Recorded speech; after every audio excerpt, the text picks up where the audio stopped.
Aviso legal: o conteúdo desse vídeo é baseado na análise, interpretação e experiência do meteorologista previsor, com as últimas previsões disponíveis dos modelos de previsão do tempo e clima.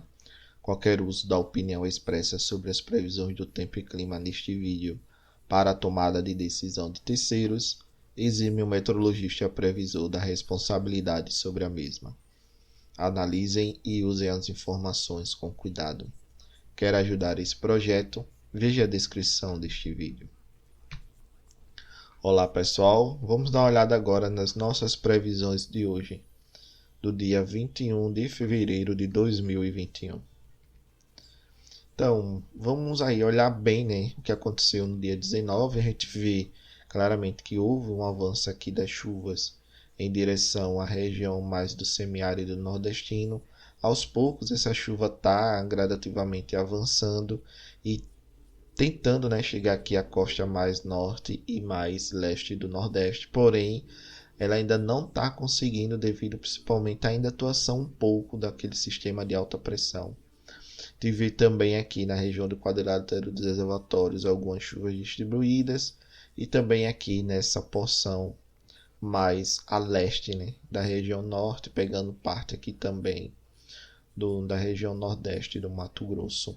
Também aqui adentrando e pegando a região de Goiás.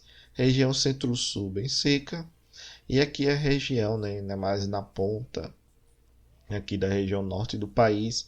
Essa região aqui é bem interessante porque a gente tem os aproveitamentos de Virar e Santo Antônio.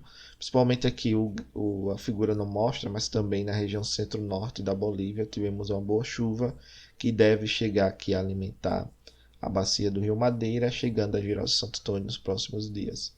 E observando bem o que aconteceu no acumulado de 3 dias, no dia 19, 18 e 17, nós vemos claramente que a chuva está realmente se localizando mais na região centro-norte do país e a região centro-sul está apresentando um tempo seco bem definido. Isso principalmente devido à atuação da zona de convergência do Atlântico Sul, as ACAS. Ela ainda está atuando, interligando um pouco essa umidade da Amazônia com a região sudeste e também está ajudando a provocar e a trazer chuvas e a formar chuvas aqui mais na porção oeste do Nordeste brasileiro. Aqui entre o Maranhão e Piauí ainda tem a atuação das zonas de convergência intertropical que está ajudando aí a formar chuvas, como também aqui um avanço sobre a região do Ceará, por exemplo. Isso devido principalmente à Zecite, que ela está mais localizada próxima à linha do Equador. Então, olhando bem a previsão, a gente vê que esse padrão que a gente observou de chuvas nos últimos 3 dias, ele deve continuar aí na previsão para os próximos 7 dias. Vemos aqui claramente que a Zecite está mais localizada aqui próxima à costa do Nordeste, já avançando aqui em direção à região do Ceará.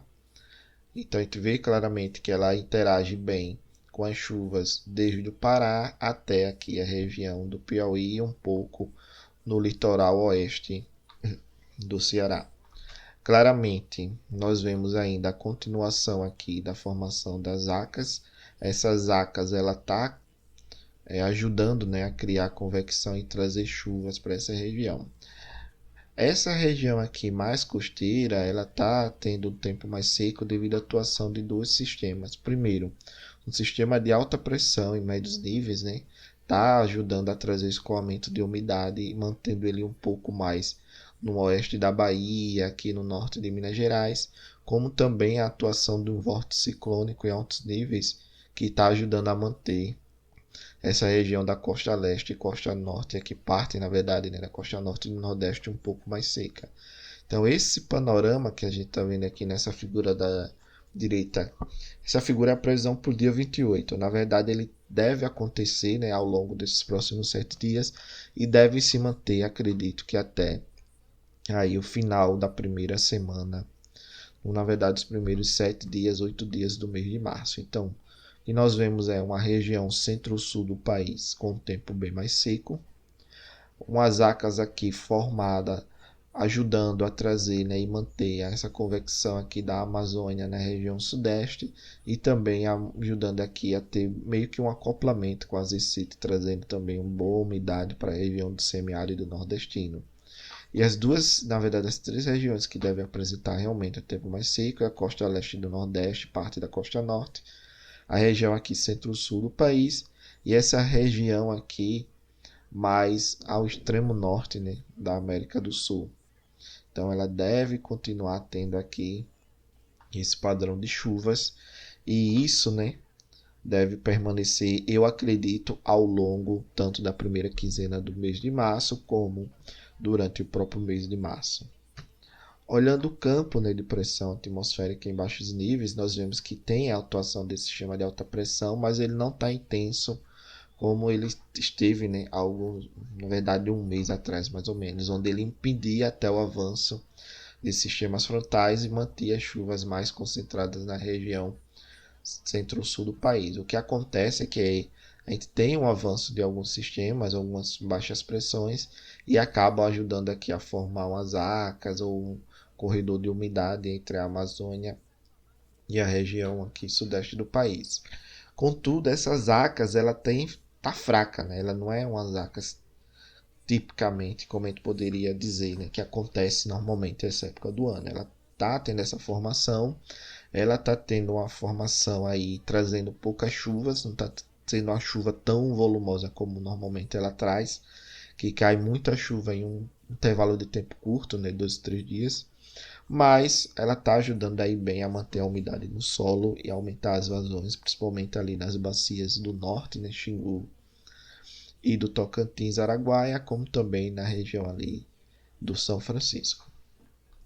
E olhando o campo de altura geopotencial, a gente vê que em alguns momentos a gente tem uma pressão mais alta aqui, tanto sobre o Atlântico como sobre o Pacífico, mas aquele sistema de alta pressão de bloqueio que a gente espera ter, né, em alguns momentos aqui na região central do país, que pode perdurar aí 15, 30, 45 dias, os modelos ainda não mostram essa característica. A gente vê que a gente tem a passagem de alguns sistemas de baixa pressão, acaba liberando a atmosfera bem aqui na região.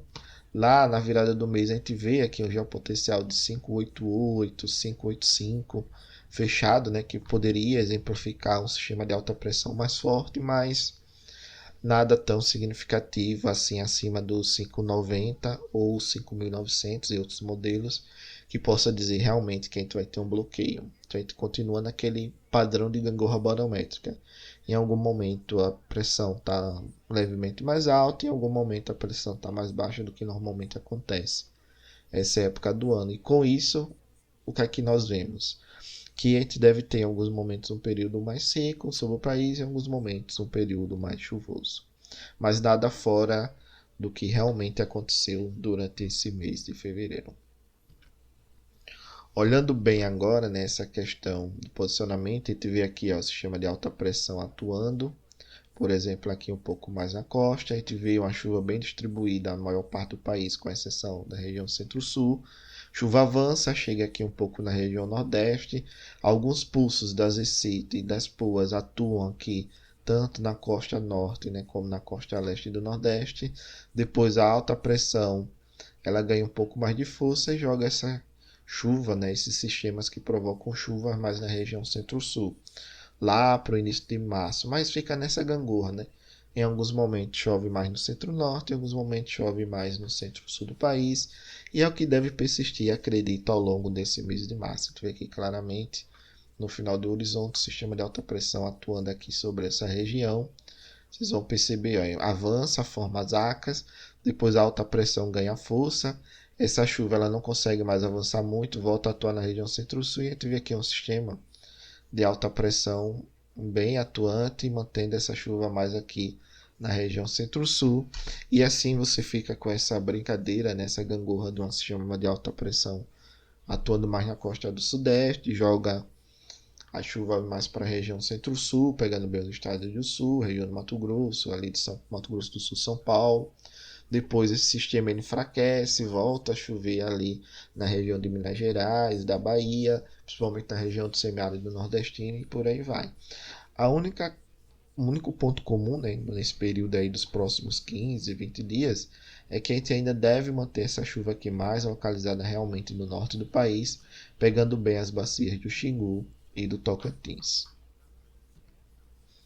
Observando a questão do armazenamento de água no solo, a gente vê que a projeção para os próximos 3 dias a gente está mantendo aqui uma diminuição desse armazenamento na região centro-sul e aqui na maior parte do país ou uma manutenção ou um leve aumento, né?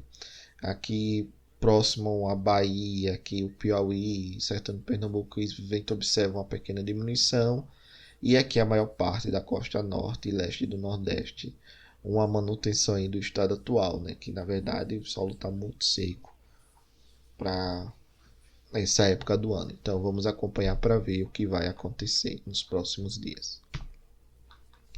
Então, o que nós vemos claramente, o quadrilátero dos reservatórios ainda continua apresentando uma chuva significativa, principalmente Serra da Mesa, Três Marias, Paranaíba Grande, também aqui nas bacias do Xingu, Belo Monte e Tocantins, né? Tucuruí, ainda tem uma chuva aí prevista boa e deve continuar, acredito, ao longo do mês de março também.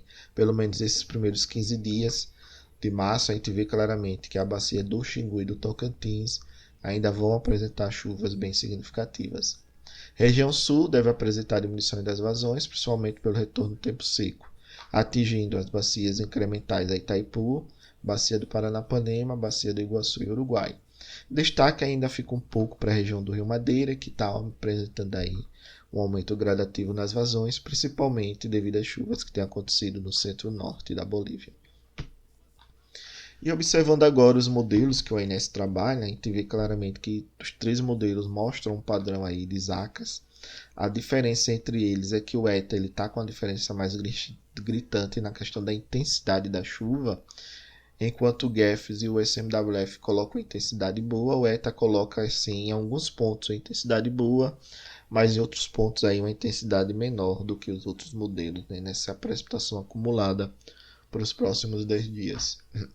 Região centro-sul ainda apresenta aí chuvas abaixo do esperado, né? O tempo seco retornando bem. Costa norte e parte aqui da costa leste do nordeste tem um avanço sim agora de umas chuvas, tanto no modelo SMWF como no GEF, mas o ETA mostra um tempo bem seco e bem definido. E a região aqui, maior parte da região norte e aqui da maior parte do centro-oeste, os 3 modelos mostram claramente a continuação dessas chuvas ao longo dos próximos 10 dias, ok? Obrigado, pessoal, pela participação, paz e bem.